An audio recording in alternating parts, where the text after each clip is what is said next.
Bismillahirrahmanirrahim. Assalamualaikum warahmatullahi wabarakatuh. Asyhadu an la ilaha illallah, asyhadu anna Muhammadar Rasulullah.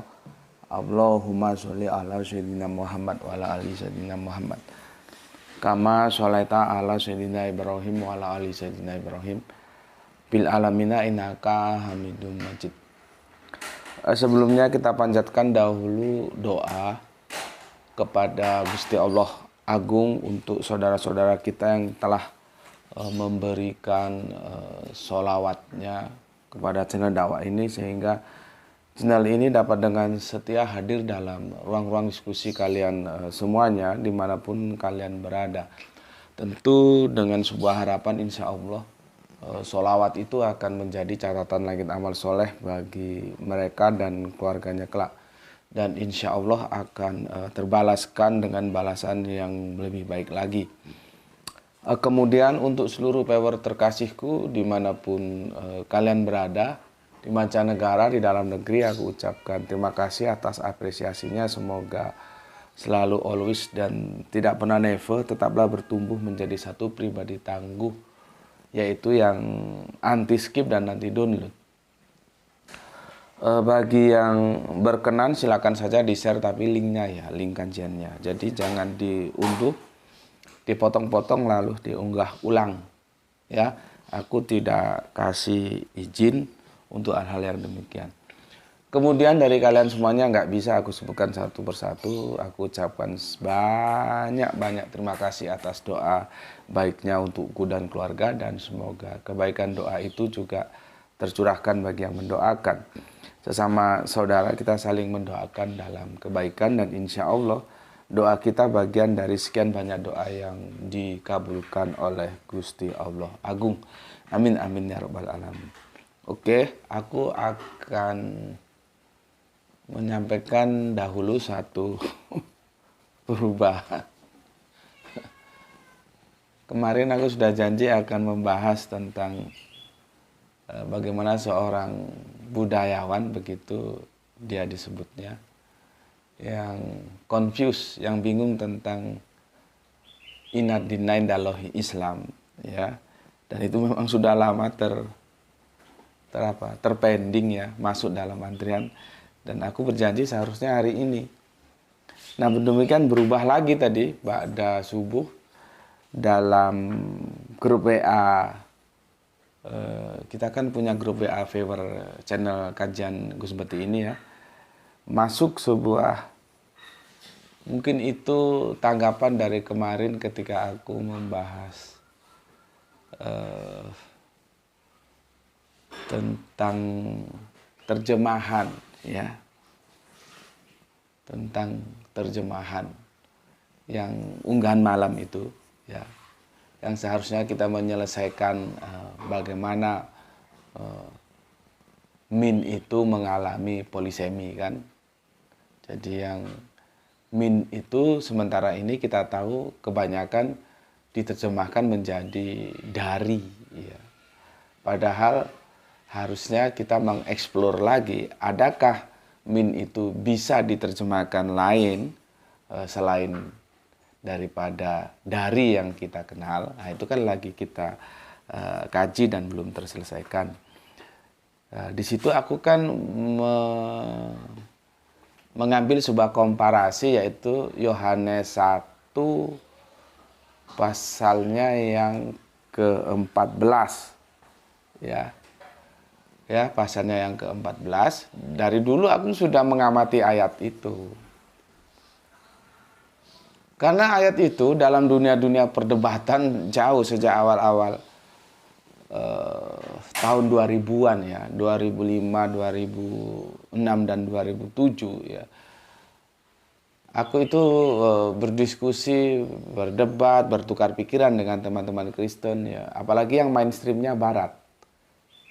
Ya. Jadi Kristen itu kan ada yang barat ya, ada yang Arab. Jadi ada yang barat, ada yang Arab.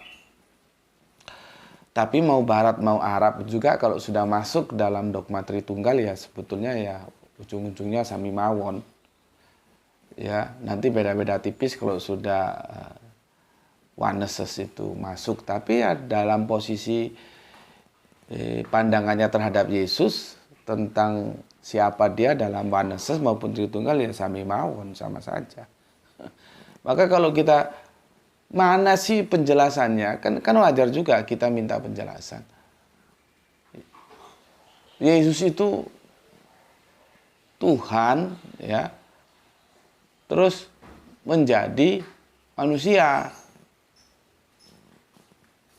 Kan mereka mesti mengajukan sebuah frame Tuhan itu bisa jadi apa saja, termasuk menjadi manusia. Tapi manusia tidak bisa jadi apa saja. Kan begitu frame-nya. Jadi Yesus itu adalah Tuhan yang menjadi manusia, bukan manusia yang menjadi Tuhan. Gitu. Permainan katanya kan begitu.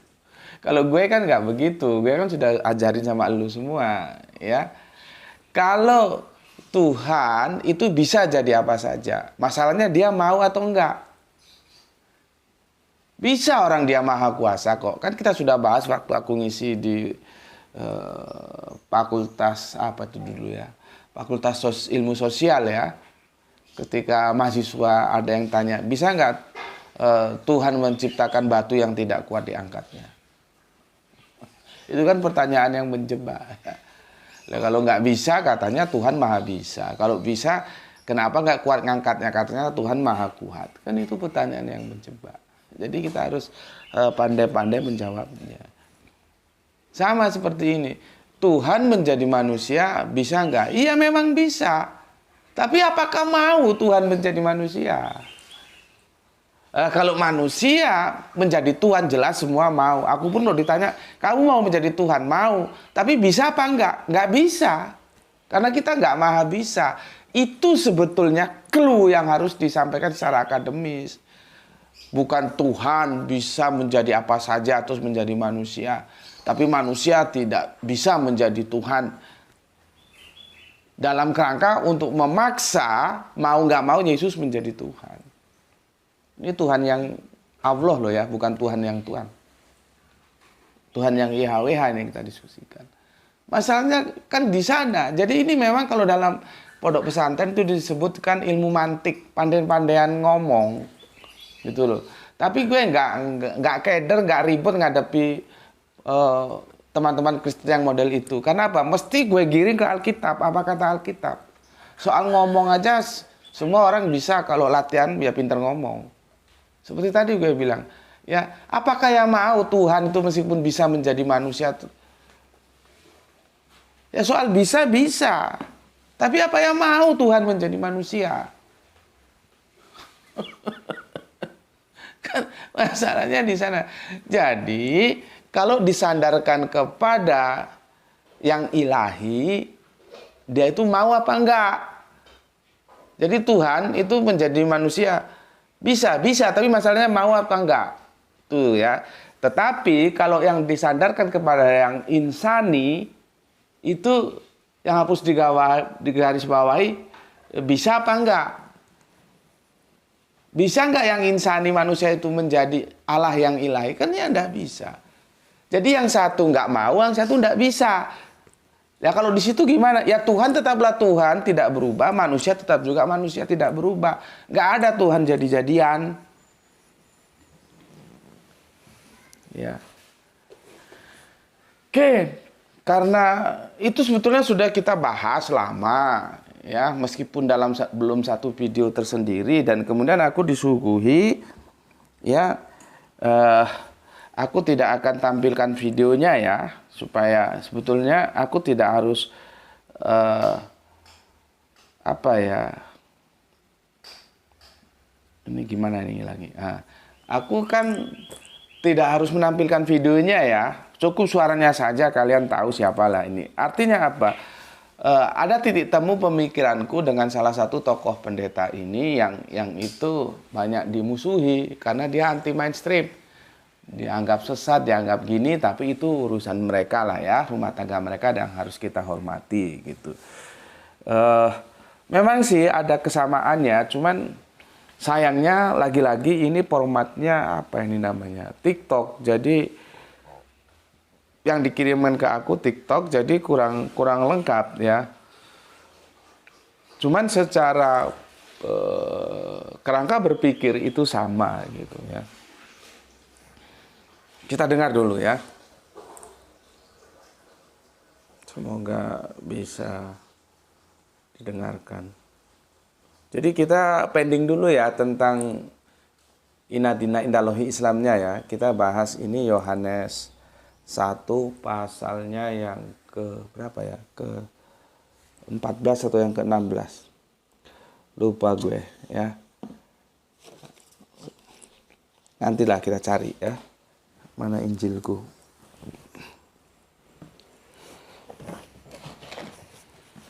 Ingat gue yang ke-14 tapi takut lupa.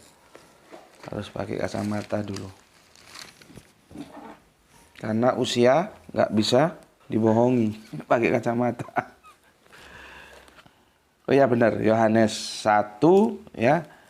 Ayatnya yang ke-14 ya. Kita akan bahas itu.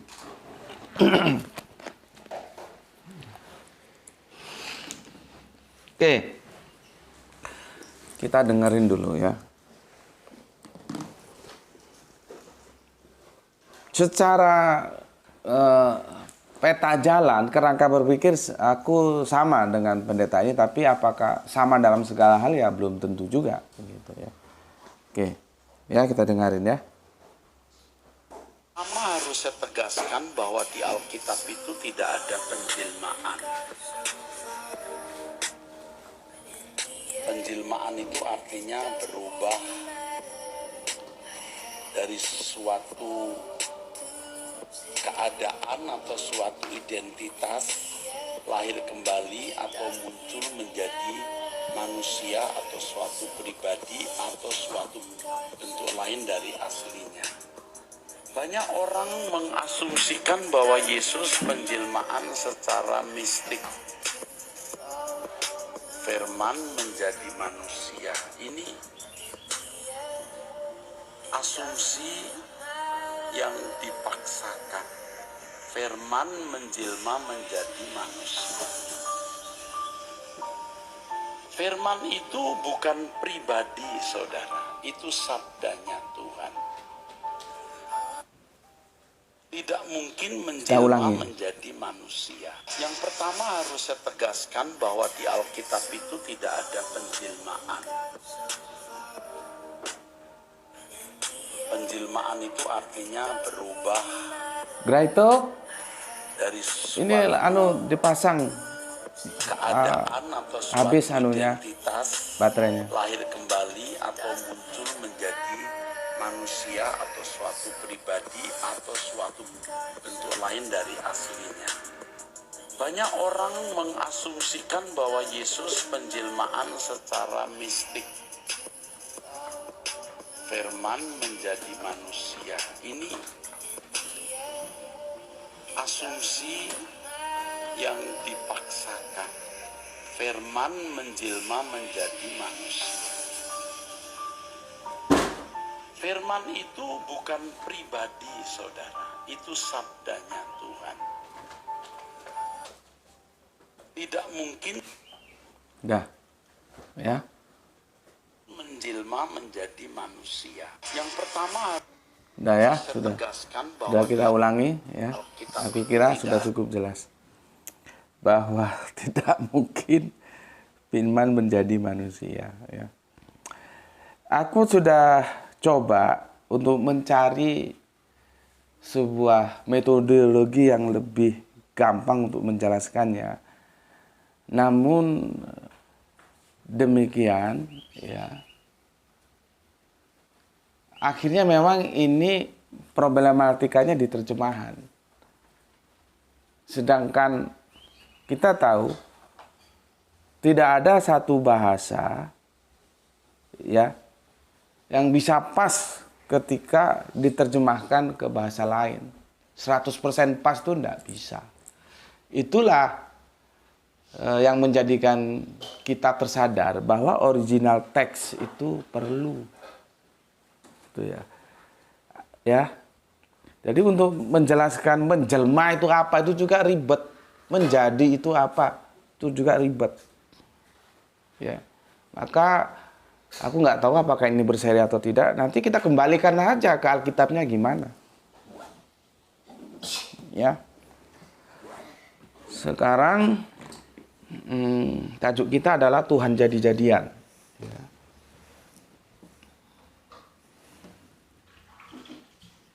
Tuhan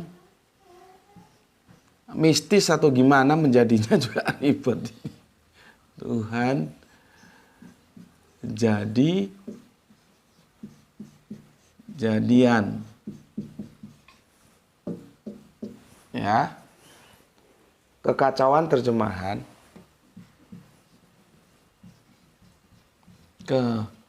Kekacauan terjemahan.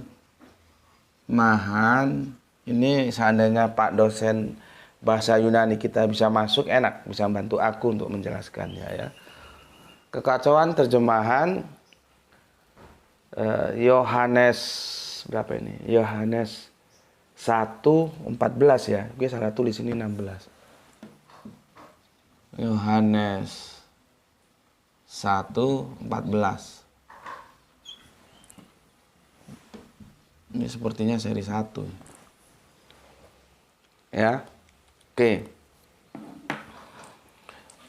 Aku ulangi lagi, setiap kita tanya, mana sih argumentasi dalilnya ya, yang membimbing Anda hingga mengatakan bahwa Yesus itu Tuhan. Nah, dalam perdebatan-perdebatan dahulu selalu larinya ke sini. Ini diawali sebetulnya ini harusnya kita lihat juga problematika awalnya itu ada di Yohanes 1 pasal 1 tentang logos itu.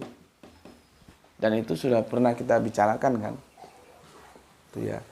Jadi larinya begini, dia ngutiplah ayat ini ya, dan aku bacakan. Yohanes 1 pasalnya yang ke-14 ya. Firman itu telah menjadi manusia. Masalahnya sih cuma di sana ya. Tapi ada kelanjutannya ini. Dan diam di antara kita. Dan kita telah melihat kemuliaannya, yaitu kemuliaan yang diberikan kepadanya. Jadi dia itu punya kemuliaan karena diberi. Lah kalau nggak diberi, ya nggak punya. Masa gitu aja harus dijelaskan bertele-tele. Yesus mulia, iya. Tapi yang diberi.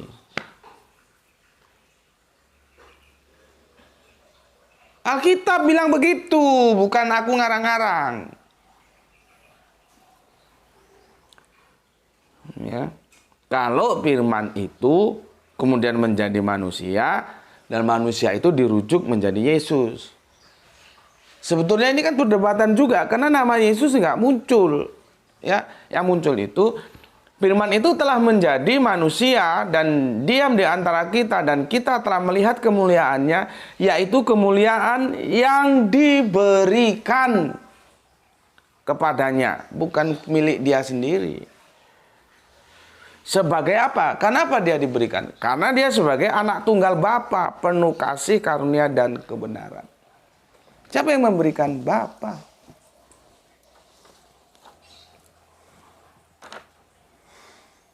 DPR itu kan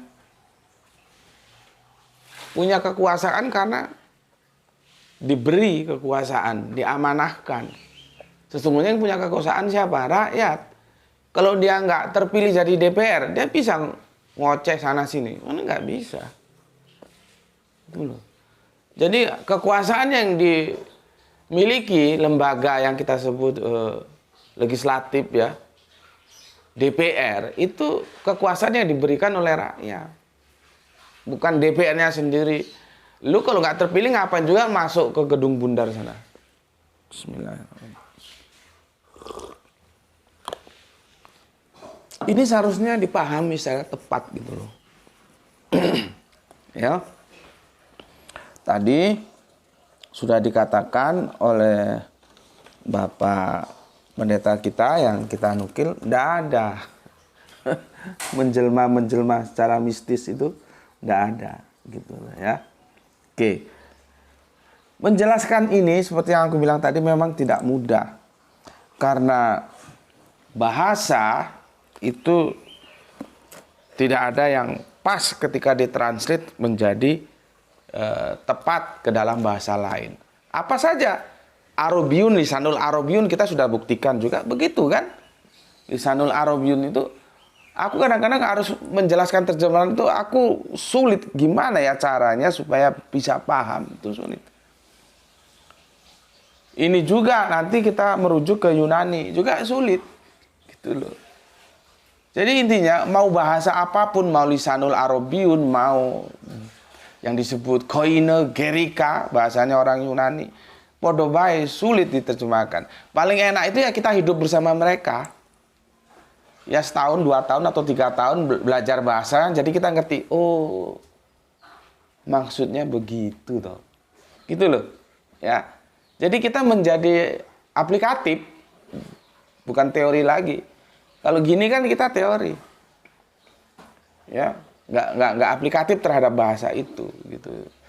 Jadi seperti apa yang disampaikan waktu aku belajar dulu, ya, bahasa itu penting, tapi bagaimanapun dia punya keterbatasan untuk menjelaskan sesuatu kepada kita. Apalagi kalau sudah masuk ke hal-hal penerjemahan. Makanya kalau ada revisi terjemahan itu enggak ada masalah karena memang bangunannya seperti itu. Ya. Terjemahan direvisi dan terjemahan kok. Kan kita sudah sepakat.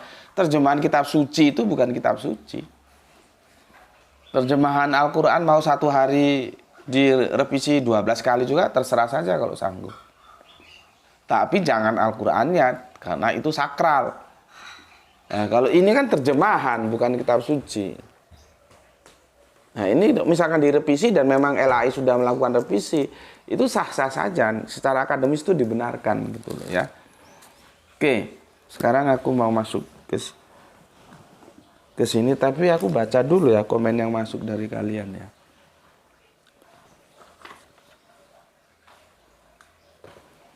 Bismillahirrahmanirrahim.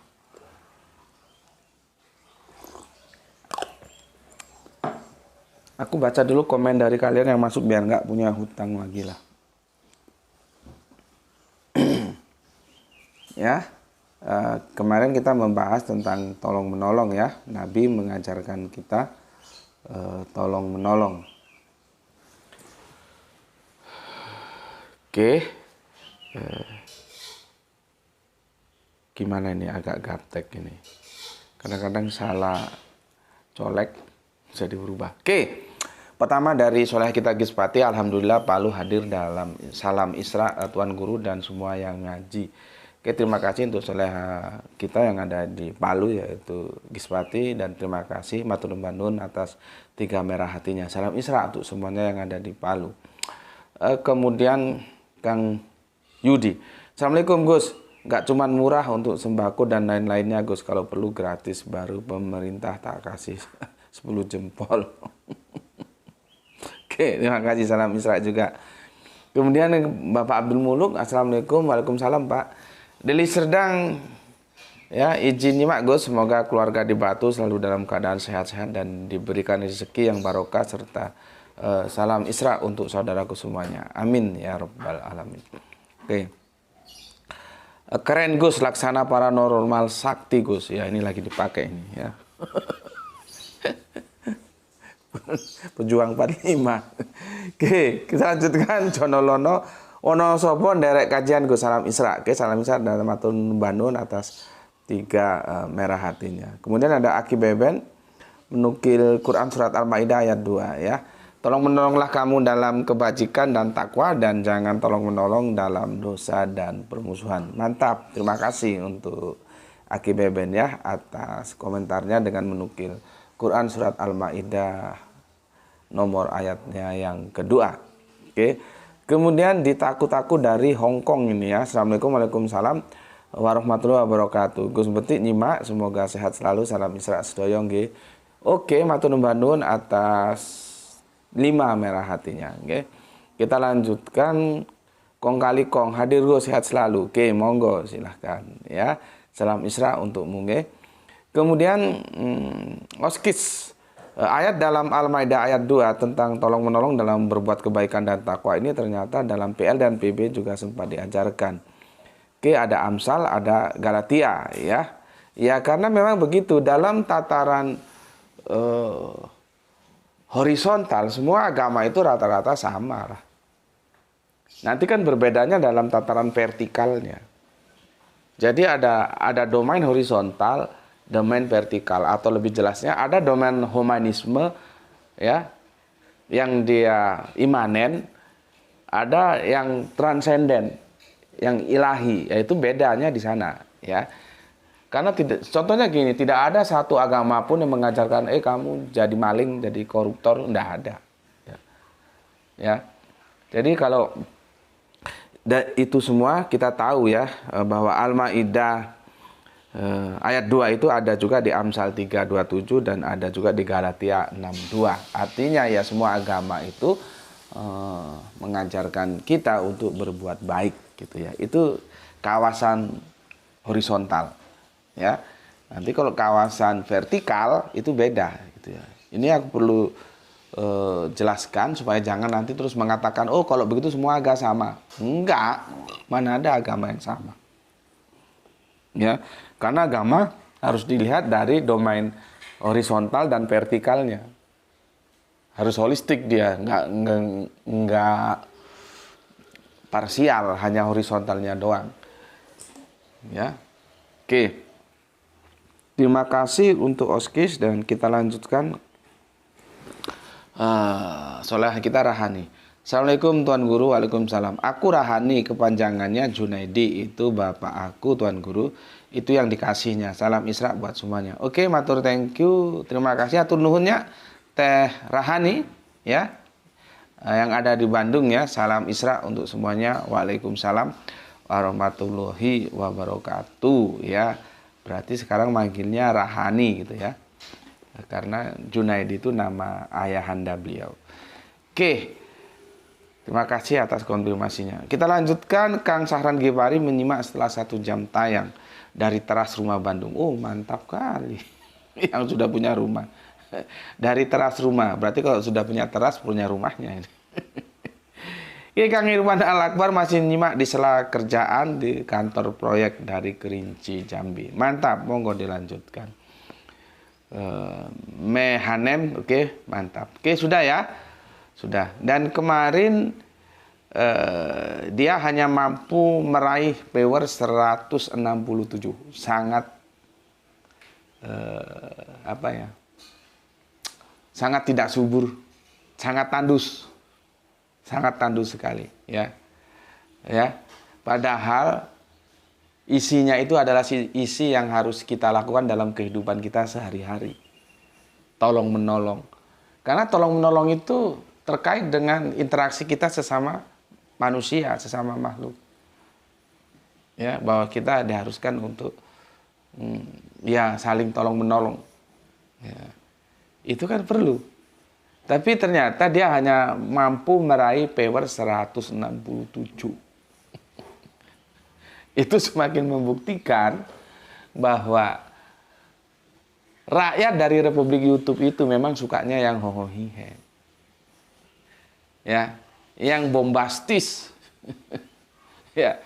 Dan sukanya memang dibohongi dengan clickbait yang munculan di mana-mana. Jadi seperti anak kecil dia mau belajar kalau dikasih permen. Nah, clickbait itu kan seperti permen. Kan tidak jarang judulnya kemana, isinya kemana. Tapi ya mau saja dibohongin gitu. Ya namanya juga anak kecil, artinya belum kedewasaan. Sedangkan di sini kita memang mengharapkan kedewasaan dari viewer itu. Bahwa dia itu butuh ilmu untuk mengarungi kehidupan. Ya. Bukan yang orang dikasih permen supaya ke sini. Enggak begitu ya. Dan inilah faktanya ya, dari hal-hal yang sangat penting dan itu dalam keseharian kehidupan kita tolong menolong hanya mampu meraih 167 viewer. Oke. Ya, sekarang kita lanjutkan ke kajian kita ya. Pertama kali yang harus kita garis bawahi dari Bapak Pendeta kita ini, dan aku setuju, ya, bahwa firman ya itu sudah dijelaskan bukan personal atau pribadi. Ini loh, kekacauannya kan di sini, dan ini berawal sejak Yohanes 1 pasal 1. Jadi firman itu bukan personal, itu loh. Di sini letak kekacauannya. Jadi kan jadinya mistis, ada Tuhan jadi-jadian kalau dia dianggap personal, ya. Tuhan itu, firman itu bukan personal, ya. Dia itu, aku sering mengatakannya sabda. Kalau kamu ngaji ke sini, sabda itu nanti orientasinya pasti Tuhan. Pasti alif lam lam ha atau YH WH. Karena itulah aku nggak setuju kalau penjelasan hadis itu Kanjeng Nabi bersabda. Aku kurang ngeh saja. Tapi kalau ada yang mau pakai itu ya silakan. Karena apa? Dari kecil aku diajarkan kalau sabda itu selalu dinisbahkan ke Tuhan. Nanti kalau Nabi itu berkata, berucap gitu. Padahal substansinya ya sebetulnya sih sama. Gus Beti berkata, ini kata ini.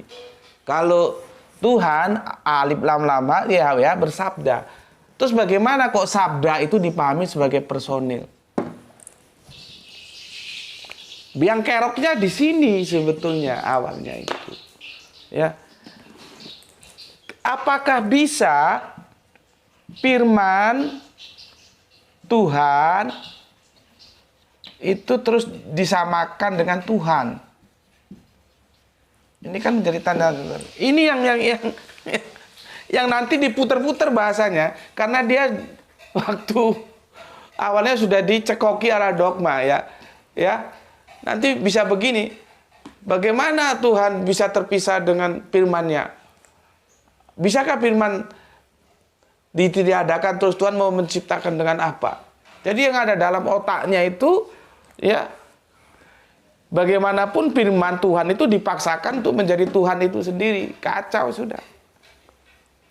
Kan kita sudah bahas bahwa tidak selalu Tuhan atau alif lam lam ha atau Yahweh itu berfirman ketika mau menciptakan. Dan firman itu juga tidak harus dipahami ngomong, tapi itu sebuah pernyataan gampang.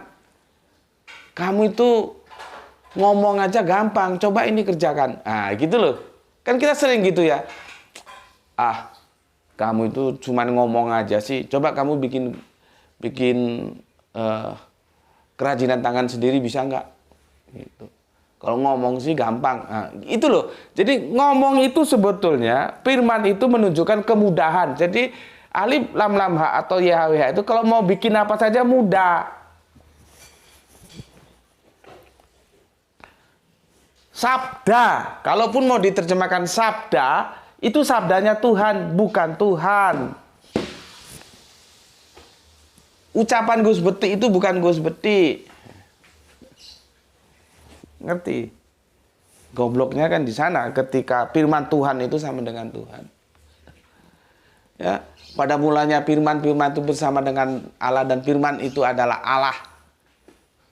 Terjemahan itu membuat babak belurnya teologis dalam kekristenan.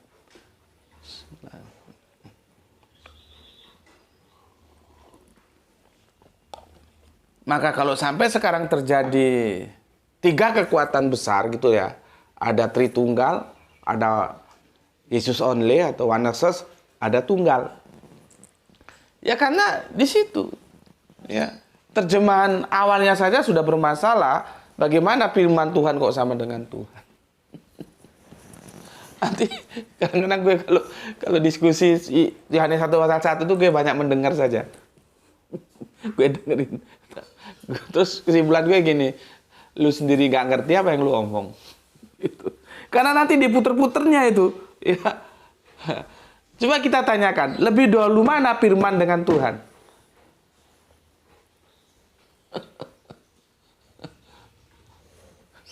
Kan kacau. Yang jelas Tuhan dulu lah, baru Tuhan itu berfirman.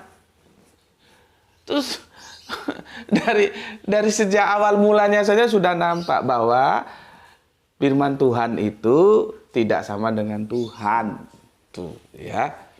Di sana. Jadi seperti yang dikatakan Pak Pendeta ES tadi, ini orang Semarang aslinya ini ya. Pak Pendeta ini ya. Jadi namanya jelas ya. S-nya itu kan dari Jawanya itu ya. Sudah dijelaskan bahwa ya tidaklah dimaksudkan bahwa firman itu suatu pribadi. Enggak. Firman itu ya sabda itu loh, bukan pribadi. Terus pribadi ini menjadi ini gitu. Enggak begitu. Itu yang pertama. Oke. Berikutnya, ini sudah masalah tersendiri ya. Jadi nanti kalian tahu bagaimana ribetnya. Ya. Nah, kan masalahnya itu adalah firman telah menjadi manusia. Kita biarkan dulu terjemahan itu ya. Terus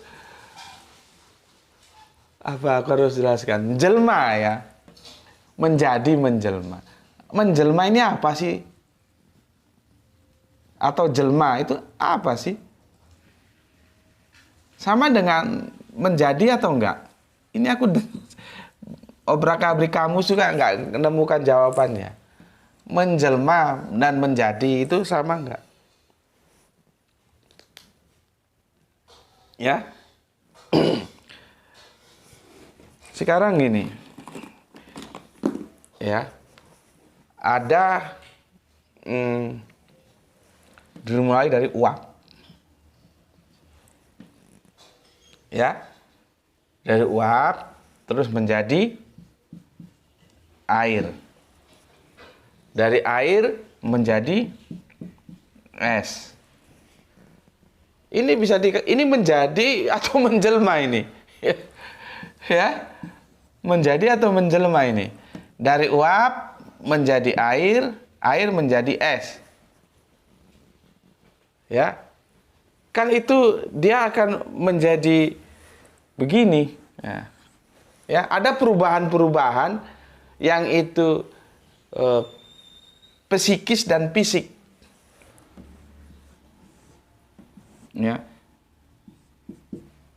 Psikisnya apa? Tetap aja dia H2O. Fisiknya kalau ini ya gas, cair, padat. Begini nih. Terus dalam konteks ini bisa nggak uap menjelma menjadi air, air menjelma menjadi es?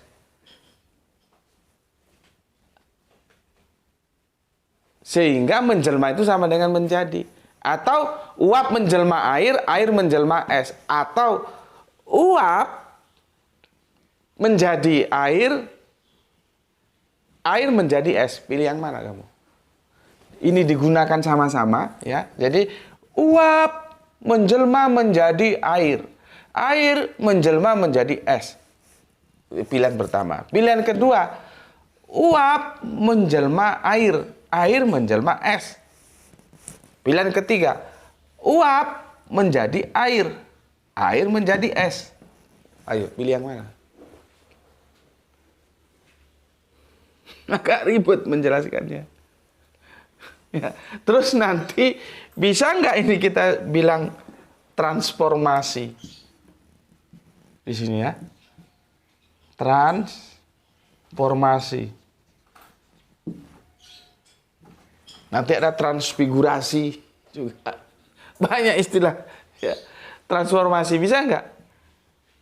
Menjelma, transformasi, menjelma menjadi. Gitu loh. Karena apa? Ini juga telah menyumbang kekacauan tersendiri bagaimana memahami Yohanes 1 dan 4. Tadi kan kekacauan pertamanya kan dalam memahami firman itu apa.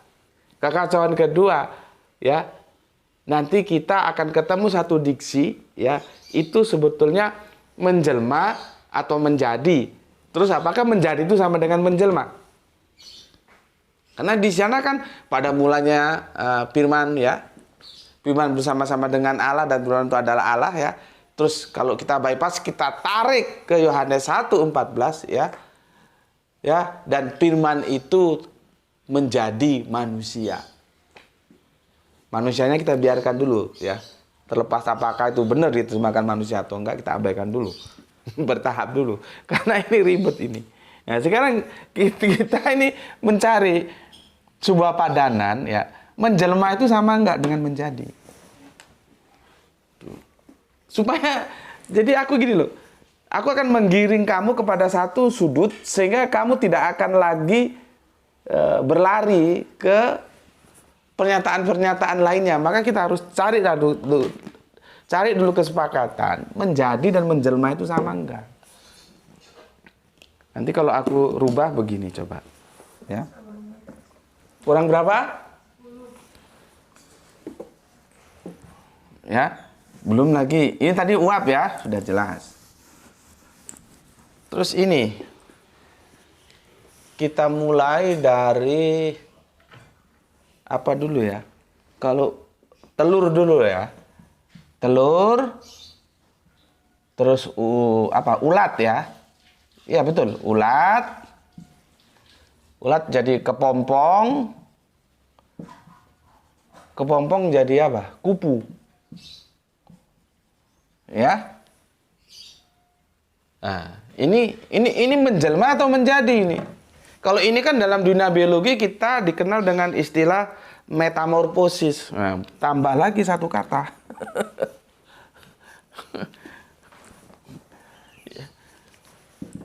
Metamorfosis. Ya, kalau nanti kamu mau pakai cebong ya pakailah, tapi nggak enak nanti kita ngomong cebong, nanti satunya ngomong kampret lagi. Itu urusan mereka lah. Nggak ada di sini mau cebong, mau kampret, pilihanmu terserah.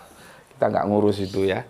Makanya kalau aku mau ambil ke cebong, nanti bisa dibawa ke sana. Kita ambil yang netral aja ya.